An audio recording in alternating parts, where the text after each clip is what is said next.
and welcome to the Mostly Mindful Show. I'm Arja. And I'm Ananya. And in today's episode, we're going to be talking to you about protein and workouts. Protein seems to be the new obsession. It is. In the 90s, it was low fat, then it became low calorie, and now people are obsessed with how much protein they're getting in.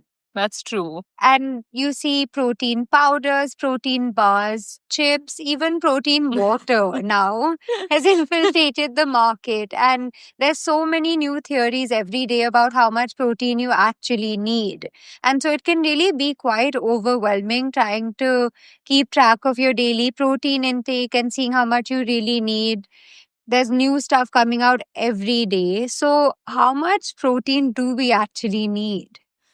Very good question. And I absolutely agree with the trend. I think, even when we're scrolling, every second, third reel you see of like an influencer, someone in the fitness space is about just your protein intake. While I do think protein is super, super crucial, like it is one of your building blocks, I also do agree that there's been a big hype around it. And because there's a hype and it's been glorified, it stresses people out more on how much do you actually need, right? So there's two segments to this, which I know we'll dig deeper into when it comes to the second part of this episode.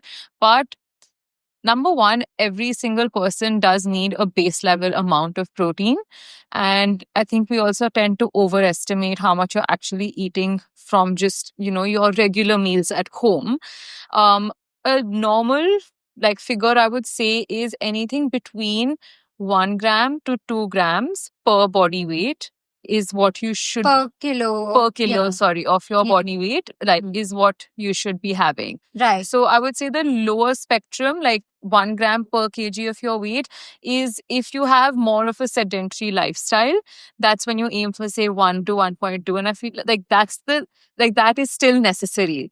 My point being, if you're say not very active or not working out, it doesn't mean you don't need protein. You still do, because your body needs it for a lot of functions and for you to just build strength. And if you're someone who is super active, and it could be in any way and form, then you should be hitting anywhere between 1.8 to 2 grams per kilogram of protein. Absolutely. So if you're 60 kilos and you're not super active, then 60 grams of protein per day is recommended. And if Yeah. you're active, then it would be around 120 grams. Absolutely, like 100 to 120 grams. Yeah. And I don't think we're not going to get into the nitty gritties of calculating it as well, but it has a lot to do with, A, your physical activity, B, your body weight as well. So there's a lot of metrics that go into calculating it. But a very baseline method for everyone Right. is to just use, X amount of grams per your body weight. Like that's what you need for yourself personally. Right. Yeah.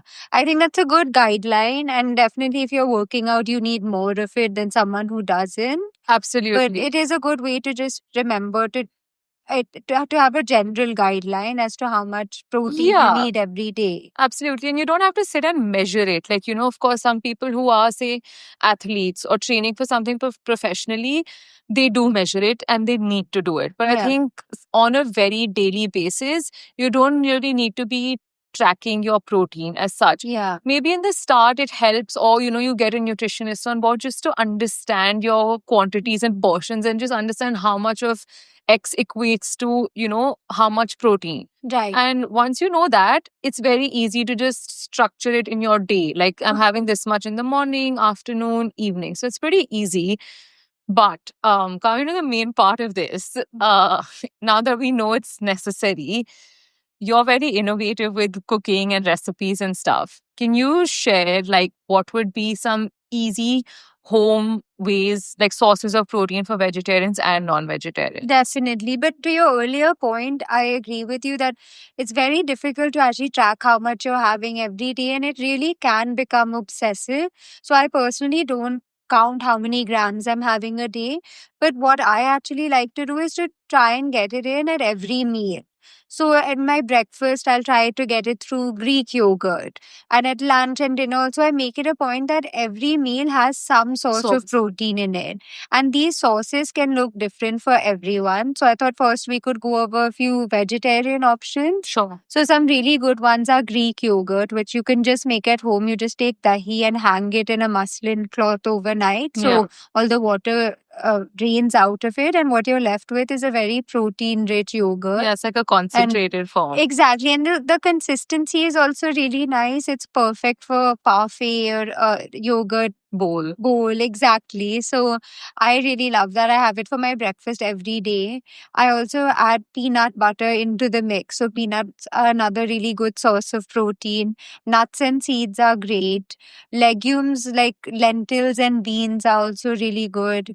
Tofu, tempeh, paneer, of course, is a Yeah. great option. Edamame as well for Oh, yeah. vegetarians. For sure. And edamame is amazing. I'll have to put it on my lunch Yeah. bowl. And so these are some good vegetarian sources. Then in non-vegetarian options, any meat is typically a good option and Yeah. tends to have a good protein content. Fish, chicken, eggs are a great one because Yeah. I really think that eggs are versatile. You can have it in so many ways. You can have scrambled eggs, poached eggs, omelets, avocado toast with an egg on top. Yeah. So you really never get bored of Yeah, I it. think non-vegetarians have a lot of options. For sure. There's Yeah. so many ways that you can also get creative with it, how you want to get your protein in.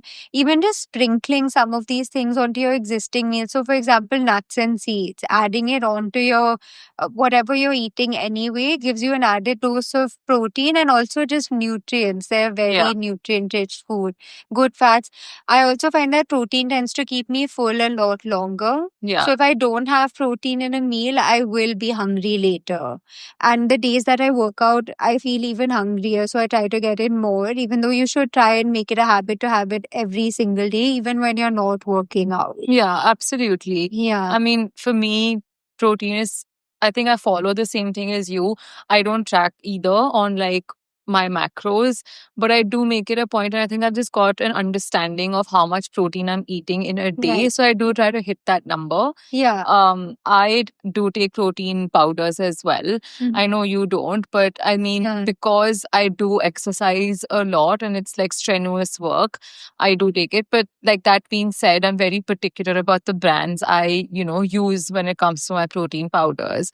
But like for me, breakfast is always a couple of eggs, toast, and that with fruit just in general.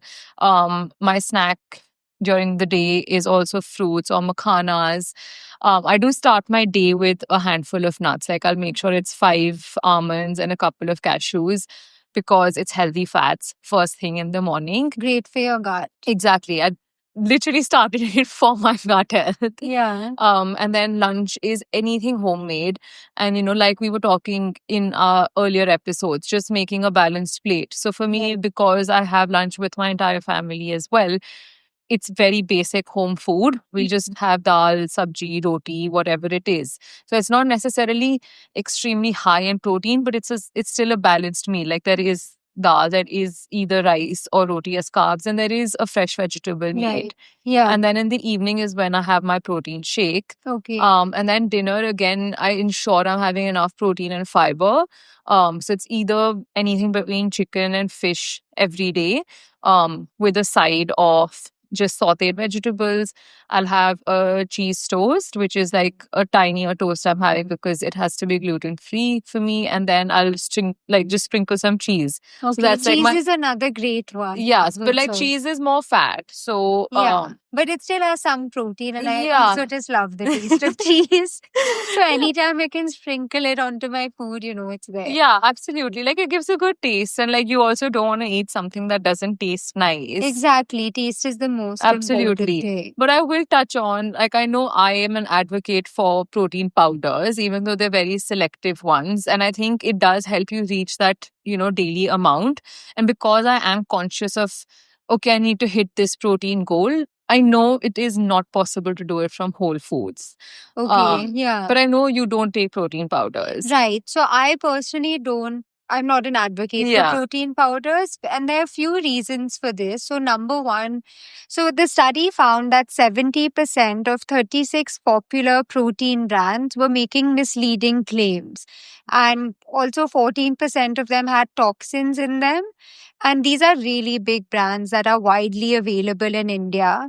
And it just made me already I was already pretty skeptical of these brands, and it just reaffirmed that belief. Yeah. And it made me feel like I can't trust a lot of the brands that are out there, because after being in the food business and having my own snack company, I realized that so many brands just make misleading claims. It's also one of the reasons I went into the business. So I really have a hard time trusting other brands. Yeah. So that's the first reason. And also on top of that, I find that it just doesn't digest so well for me. And everyone's body is different. So if it works for you, that's amazing. But I just haven't found a protein powder that actually works well for me and that I feel great after consuming.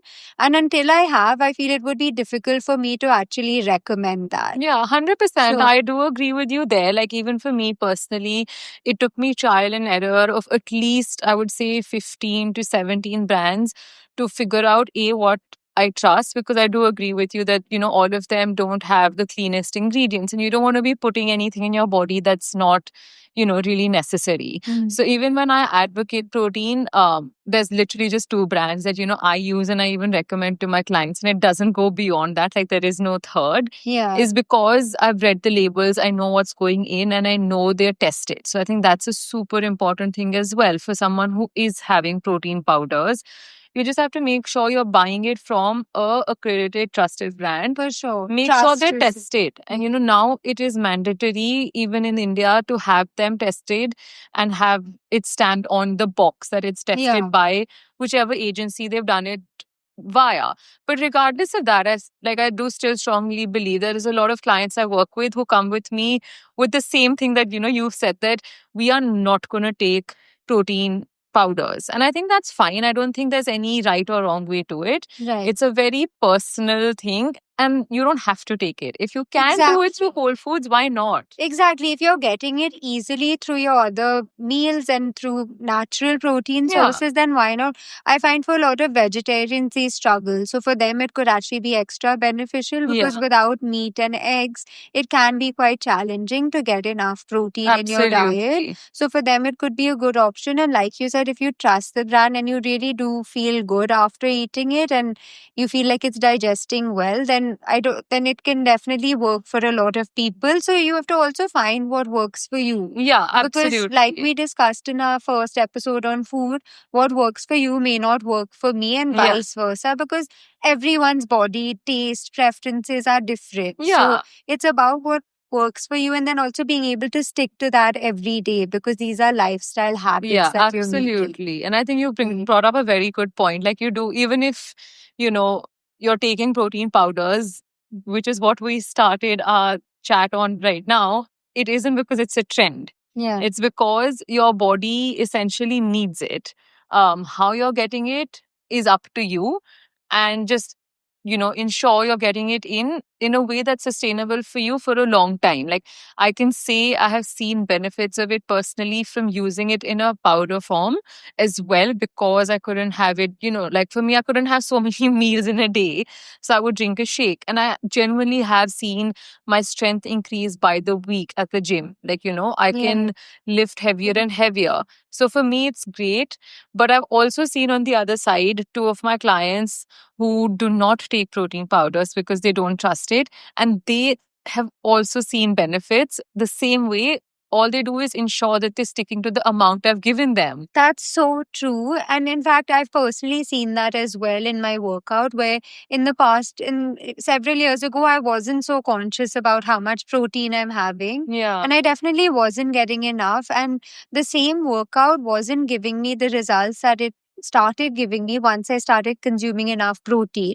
So a few years later, I was doing the same workout, but I started being a lot more conscious of my protein intake, and I really did see much more benefits physically as well. I was Yeah. getting much more muscular, toned, and defined Yeah. because it's a building block of your body. You need Essentially. it, your muscles need it, especially when you're working out. Yeah. And that brings us to our next topic, I think, which is working out. Yes. Yeah. I think, again, how, protein is a craze, working out also is like an evolving craze. And I think we again see so many like funny reels on it. But like, let's just get to the crux of working out before, we even dig deeper. I think workout is just like one name that we've categorized it as, but it's as basic as moving your body. Yeah. Right. And I think that is what is crucial. Workout is just what you're doing in terms of the movement, right? And a walk can be a workout, swim can be a workout, of course, a session at the gym, a sport, anything comes under the entire bracket of a workout.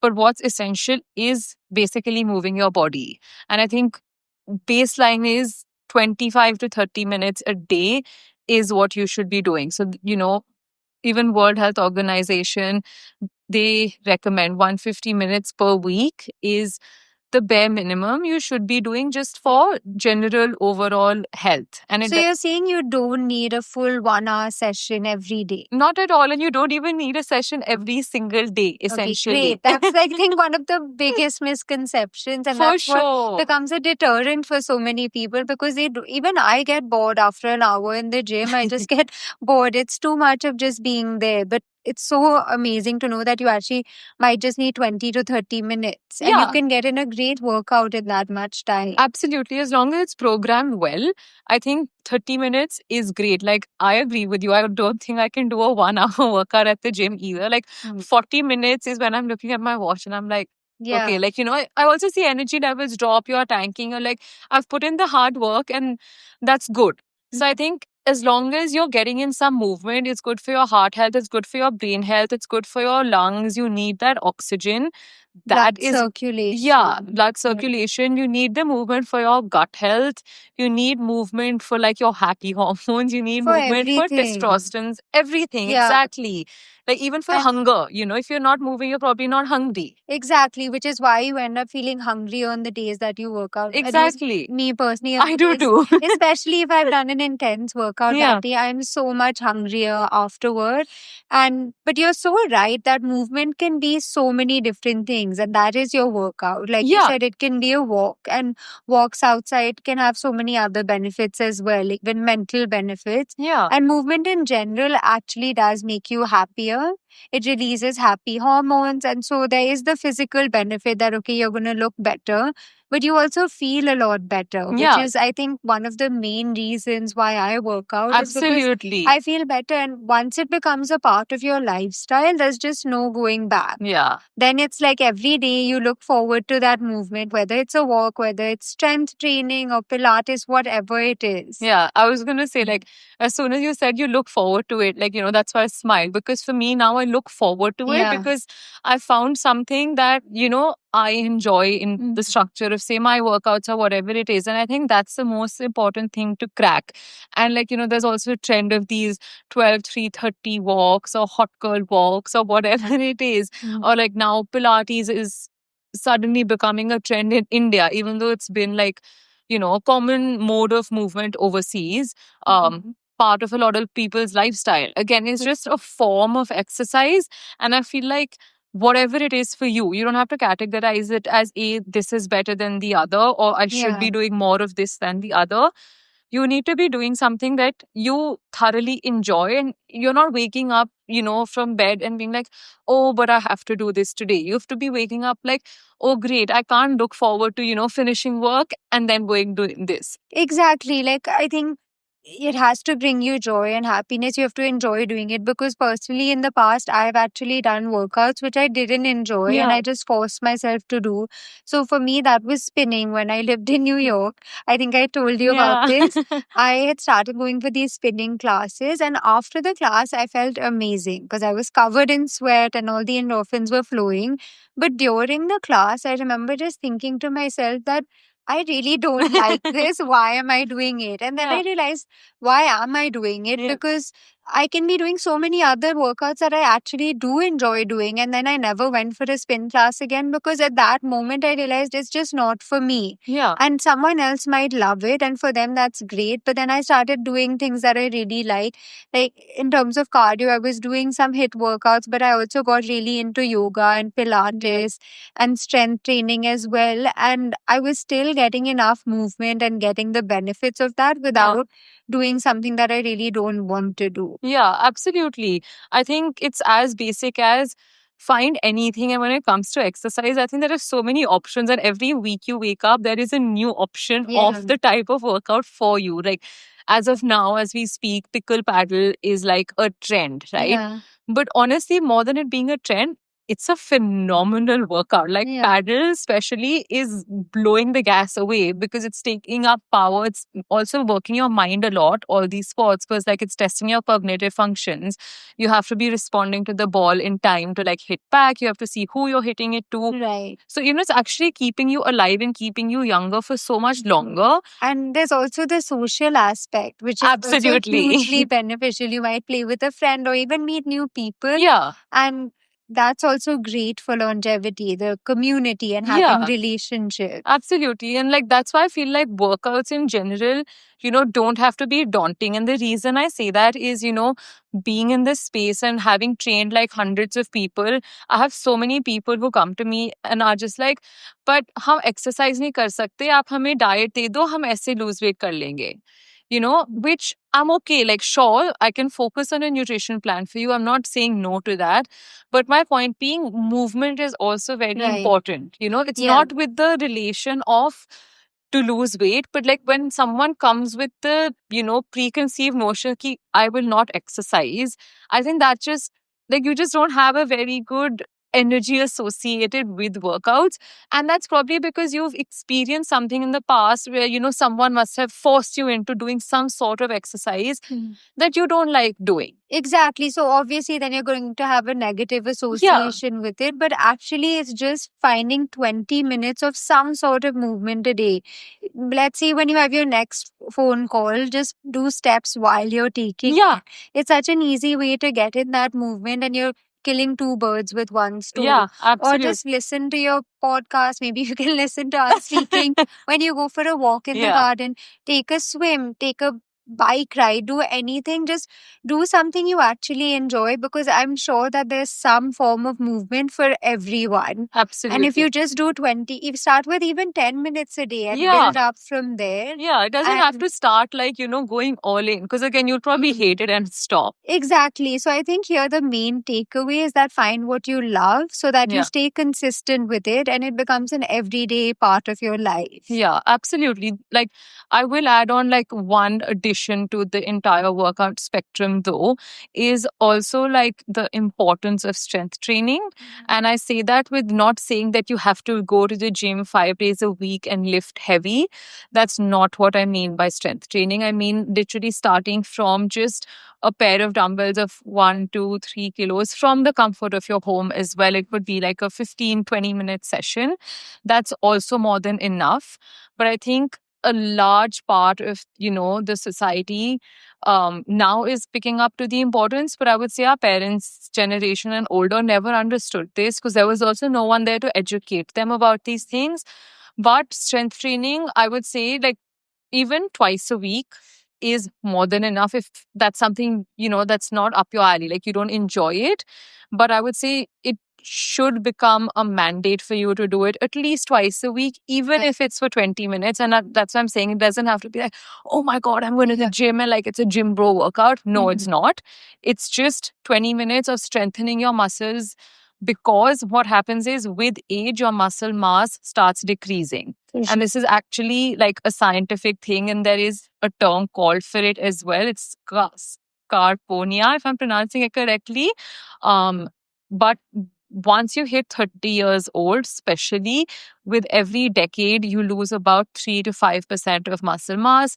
And every year, of course, it depends person to person, but you can be losing 1 to 2% by the years as well. It's higher for women, that like faster for women than for men, number one. And then what's associated with this is that when you're older, you're getting higher risks of injuries. Oh, yeah. And like, I can say that now because my grandmom, she's 90 years old.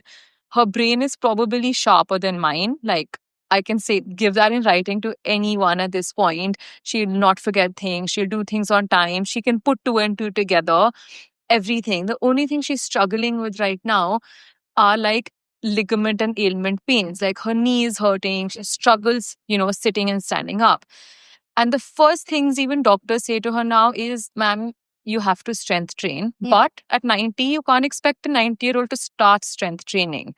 So, to prevent things like that, to prevent things like falling down, you For have to sure. get into this. That's so true. And especially for women, strength training is really important. So working on maintaining and building your muscle mass Yeah. instead of letting it deteriorate over the years is Yeah. such an important thing. And to just focus on building strength. Yeah. Build strength so that you And- can maintain it. Exactly. And one of the amazing things that comes out of it is that it actually prevents you from falling. Because Yeah. as you grow older, you also start losing your balance. But if your muscle mass is higher and you're stronger as a person, then you're less likely to fall over as well. So if Absolutely. you want to age well, then definitely strength training is the way to go. Yeah. And so we were also just discussing how our workout schedule is quite different and we both have very different preferences, which Yeah. is totally okay because Yeah. we still get in our movement Yeah. and we still love what we do. So Arja, what's your routine like?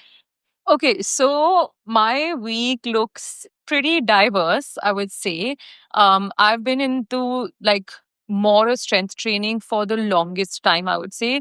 Like my favorite type of workouts, I would say, is like CrossFit, and high intensity stuff. Like I love like a combination of, getting my heart rate to peak, but also lifting really heavy. So that's what I like. And that comes under CrossFit a lot, or High Rocks now since it's coming to India.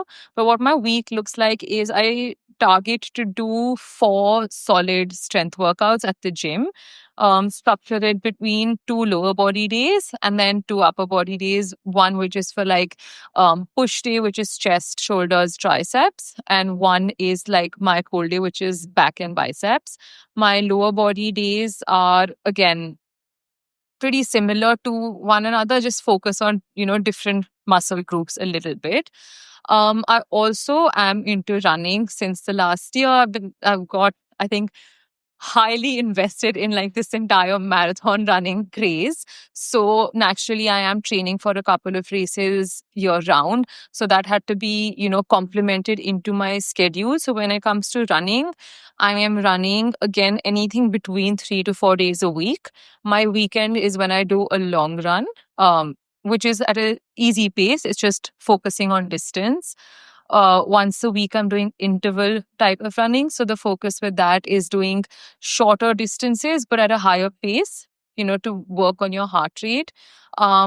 The third session I'm doing is a tempo based run. So again, a longer distance, but trying to pick up on pace. And then the fourth run, if I do it, is like an easy recovery run just to keep your legs in motion. So these are my primary workouts of the week. And then once a week, I will do a proper 30-minute session of, mobility, or go for a yoga class or do some sort of stretching. So usually I'll do it at home or go for a class.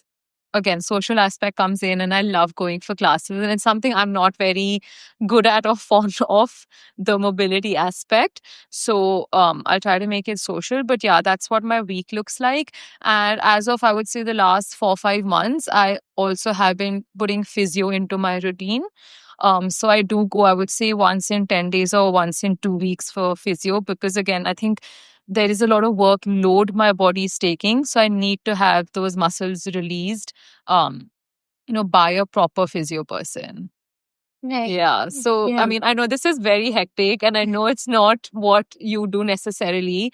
But I know we have one thing in common, which is we both love walking and getting our steps in. For sure, yeah. But what's your workout week like? So mine looks quite different, but you're right. We do have walking and strength training Yeah. in common. So I actually do strength training thrice a week, and this can look involves weights in the gym, and I just actually do it at home. I have a rack of free weights, so I have a trainer with who I do strength training.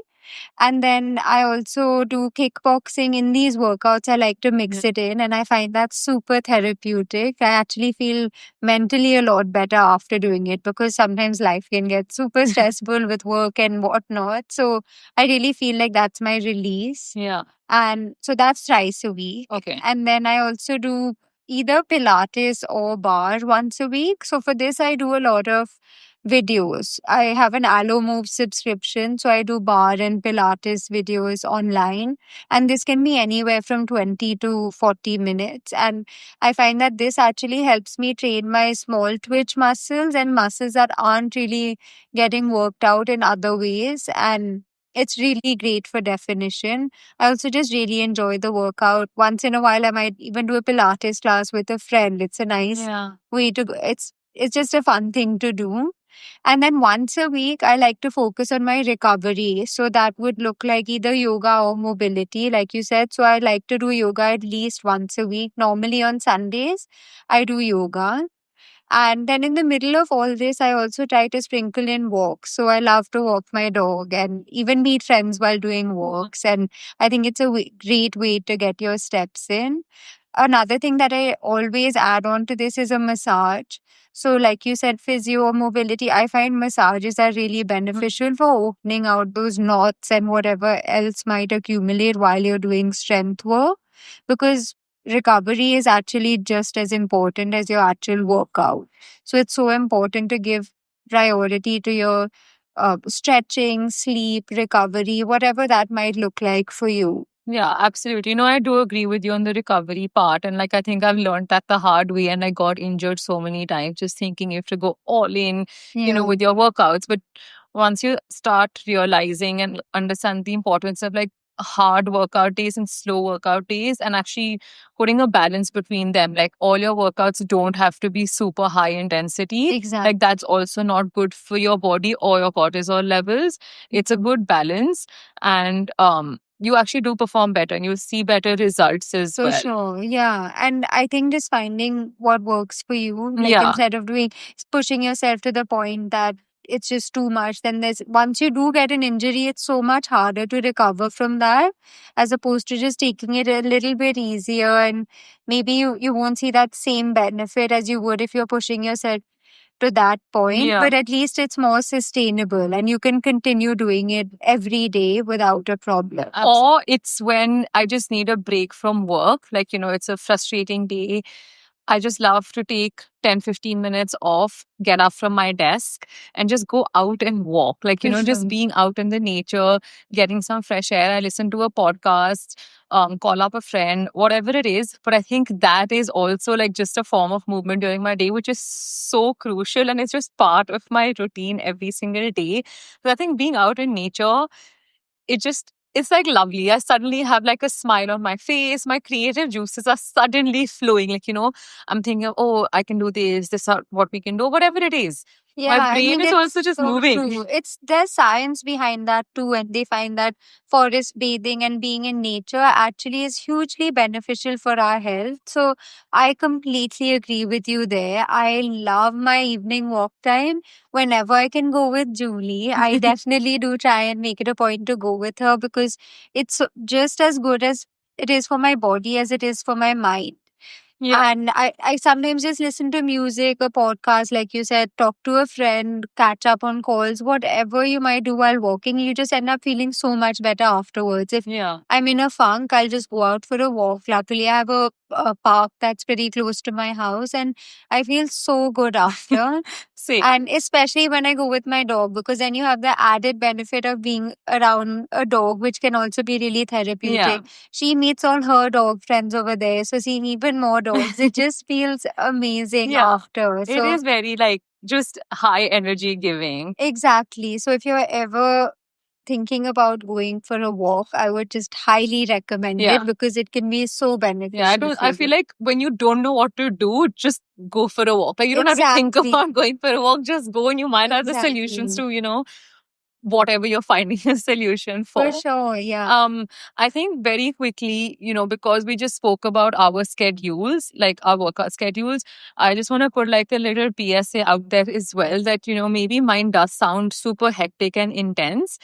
And it might be. And I think my body is just accustomed to that now because I've built base up to that level that I can do double training days and intense workouts as well on some days. And again, my lifting days aren't necessarily as intense as a running is on your body.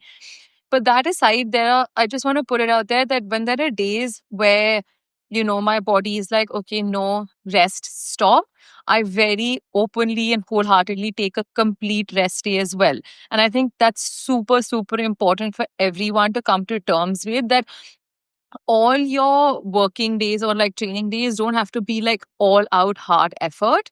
You also have to learn how to strike a balance and, more importantly, listen to your body. Because I think I didn't do that for the longest time. I'd just be like, oh, but my plan says this, so I have to do it. But actually, going super intense has more harm than good for you as a person, A, mentally, but also physically. A, you're draining yourself out. You're giving room for more like injuries. Your cortisol levels are just going to go through the roof. Your metabolism gets messed up because you're working out, extra. So when your body is giving you the signal to stop for a day, just take it. And there's a Right. difference between being lazy and being like, oh, I don't feel like going today, and actually just being like, I'm drained and I can't perform to my best today. And I think that's also super important to understand, that it's very normal for those days to come in whatever your training journey is. Even if it's not intense, it could just be like, I want to be on the couch today. And that's totally fine, you know? Exactly. That's so true. I think you said it right when you said listening to your body. That is the most important thing when it comes to what you're eating or what you're doing, what your workout. Listening to your body is one of the best things that you can do. And the rest day is just as important as your workout day.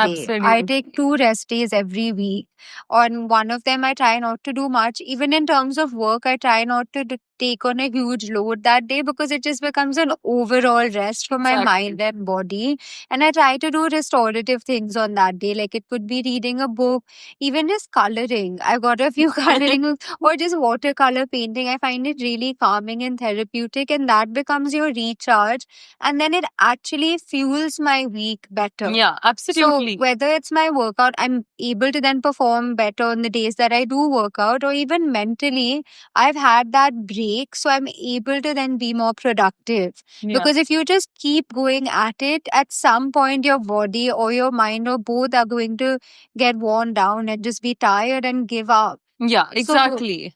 recovery is crucial, and that can look like something different for everyone, but just make sure that you take time for recovery. Yeah, I Yeah. agree. So we hope you enjoyed our episode today on workouts and protein.